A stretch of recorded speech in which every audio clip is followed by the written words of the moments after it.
मस्ती 4 के ट्रेलर की इस वक्त बहुत थू-थू हो रही है। हर कोई जो इस ट्रेलर को देख रहा है वो चार गालियां सुना रहा है। जानते हैं क्यों? क्योंकि सो कॉल्ड एडल्ट फिल्म के नाम पर इतनी फूहड़ता परोसी गई है और सबसे ज्यादा चिंता हो रही है विवेक ओबरॉय की। विवेक ओबरॉय का इंट्रोडक्शन बॉलीवुड में जब हुआ था तो यह बताया गया था कि विवेक ओबरॉय न्यूयॉर्क जाकर फिल्म एकेडमी से एक्टिंग का डिप्लोमा लेकर आए, एक्टिंग की ट्रेनिंग लेकर आए, वो फिल्म मेकिंग अमेरिका में जाकर सीख कर आए हैं। तो क्या विवेक ओबरॉय ने मस्ती 4 जैसी फिल्म करने के लिए इतनी बड़ी ट्रेनिंग ली थी? ये सवाल इसलिए भी पूछा जा रहा है क्योंकि पिछले दिनों ये भी कहा गया कि विवेक ओबरॉय अब मिडिल ईस्ट में सेटल हो चुके हैं, उनका वहाँ करोड़ों रुपए का व्यवसाय है। और पिछले दिनों एक तस्वीर भी सामने आई थी कि वो बड़ी महंगी, शायद करीब 12 करोड़ रुपए की कार रोल्स रॉयस मेंटेन करते हैं। और इस प्रोमो को अगर आप देखें और उस रोल्स रॉयस को देखें तो ऐसा लगता है कि क्या विवेक ओबरॉय ने उस रोल्स रॉयस की ईएमआई भरने के लिए ऐसी फिल्म करना मंजूर किया? क्योंकि ये फिल्म, जहां एक तरफ रामायण में उनका नाम आ रहा है कि वो विभीषण का रोल करने वाले हैं, जो रणबीर कपूर वाली रामायण है, और एक तरफ ये मस्ती 4। सबसे पहला सवाल तो ये है कि जितनी फुहड़ता इसमें परोसी गई है, ये ट्रेलर बता देता है कि इस फिल्म में क्या है। पहली बात तो, क्या इस फिल्म को बिना किसी कट के पास किया जाएगा सेंसर बोर्ड द्वारा? क्योंकि ट्रेलर में भी जो कुछ सीन्स दिखाए गए हैं वो बहुत गंदे हैं।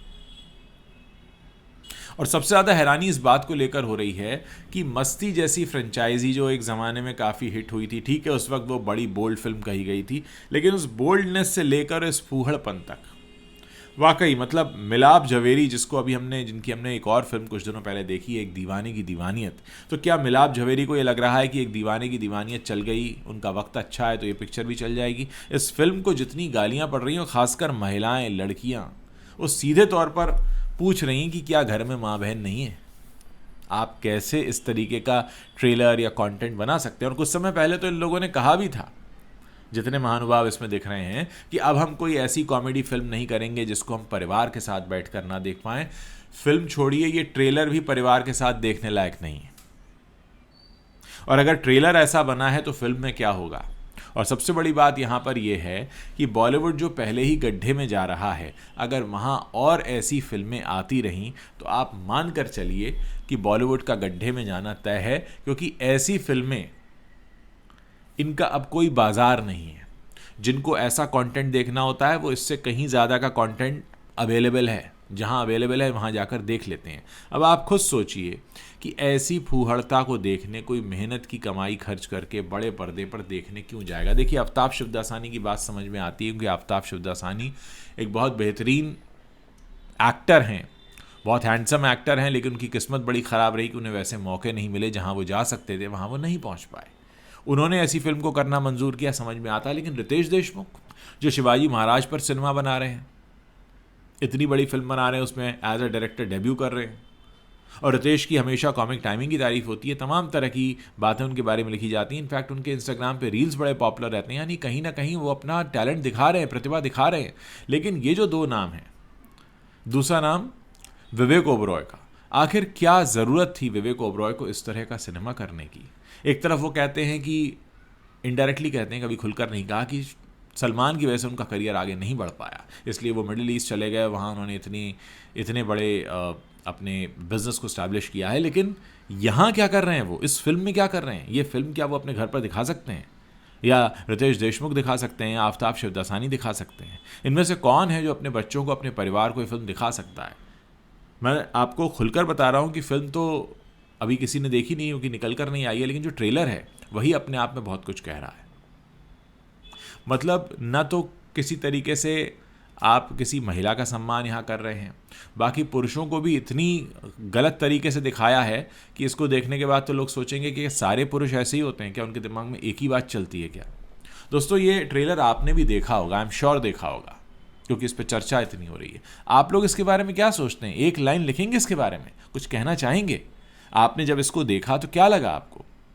मतलब ये कोई आर्ट का बहुत बड़ा पीस है, कोई बहुत बड़ा कंटेंट पीस है, या इसको बनाने में बड़ी मेहनत लगी है। मतलब ये उस तरह के फूहड़ डायलॉग्स हैं जो कोई नया नया लड़का 13-14 साल की उम्र में जब पहली बार इंस्टाग्राम पर आता है, अपने दोस्तों के साथ डबल मीनिंग डायलॉग मारता है, उस तरीके के डायलॉग इसमें मारे गए। आपका बाजार क्या है? इस फिल्म को कहाँ बेचेंगे आप? कौन सी वो जेंट्री होगी जो इस फिल्म को देखने जाएगी?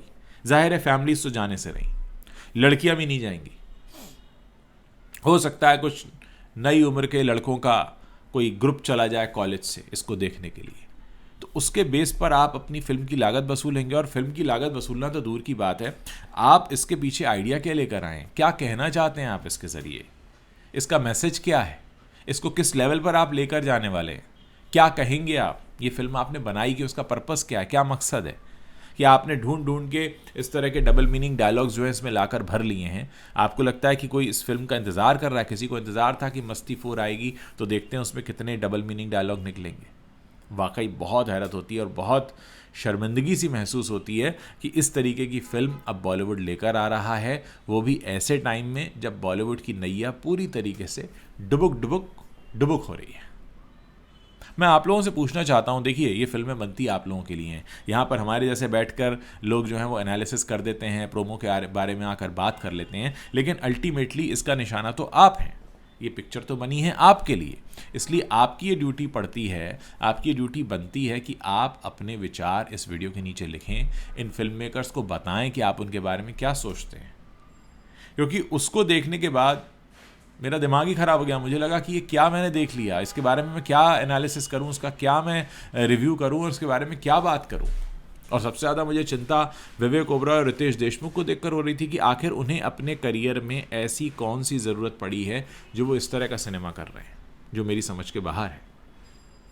इस तरह के डायलॉग्स कोई जब नया नया 13-14 साल का होता है, कोई उल्टे सीधे डायलॉग सीखता है कहीं से देखकर, वो ऐसे अपनी इंस्टाग्राम रील बनाता है, ऐसा आपने पिक्चर बनाया है। और आप क्या बताना चाहते हैं, क्या मैसेज देना चाहते हैं, इसमें कौन सा आपने महान सिनेमा बनाया। और मिलाप जवेरी की पिछली फिल्म, हालांकि मुझे उस फिल्म ने भी कोई ख़ास प्रभावित नहीं किया था, यंगस्टर्स के बीच काफ़ी पसंद की गई इस एक दीवाने की दीवानियत, एक ही तरह के एक्सप्रेशन दे रहे थे जिसमें हर्षवर्धन राणे, लेकिन चलिए उसमें तब भी कुछ था। लेकिन यहाँ क्या है, बहुत हैरत होती है दोस्तों जब इस तरह का सिनेमा हम देखते हैं और कई सारे सवाल मन में उठते हैं कि इनके बारे में अब क्या कहा जाए। रितेश देशमुख अभी शिवाजी महाराज में आप दिखाई देंगे और उससे पहले आप ये कर रहे हैं। विवेक ओबरॉय की एक तरफ सक्सेस स्टोरी हम देखते हैं कि खुद को इस्टेब्लिश किया, हज़ारों करोड़ों का एम्पायर बनाया है, और दूसरी तरफ हम ये देखते हैं वो ये कर रहे हैं। आखिर ऐसी कौन सी मजबूरी थी विवेक ओबरॉय की, मैं जानना चाहता हूँ, जिस वजह से उन्होंने ये फिल्म करना मंजूर किया। क्या कहना चाहते हैं वो इस फिल्म के ज़रिए, क्या दिखाना चाहते हैं? मैं आफ्ताब शिवदासानी से एक भी सवाल इसलिए नहीं पूछ रहा हूँ कि मैं समझता हूँ उनको मौके नहीं मिले। रितेश देशमुख काफ़ी काबिल हैं, अच्छे ठीक ठाक मौके भी मिले हैं, उन्हें भी ज़रूरत नहीं थी इस तरह का सिनेमा करने की, लेकिन फिर भी किया है, जिसको हर तरफ से गालियाँ पड़ रही हैं। अब मैं आप लोगों के बीच में सवाल छोड़कर जा रहा हूँ कि आपको क्या लगता है इस तरह की फिल्में क्यों बनाई जाती हैं? आप इस पर अपनी जो भी राय रखते हैं मेरे इस वीडियो के नीचे कमेंट सेक्शन है, वहाँ लिखना मत भूलिएगा।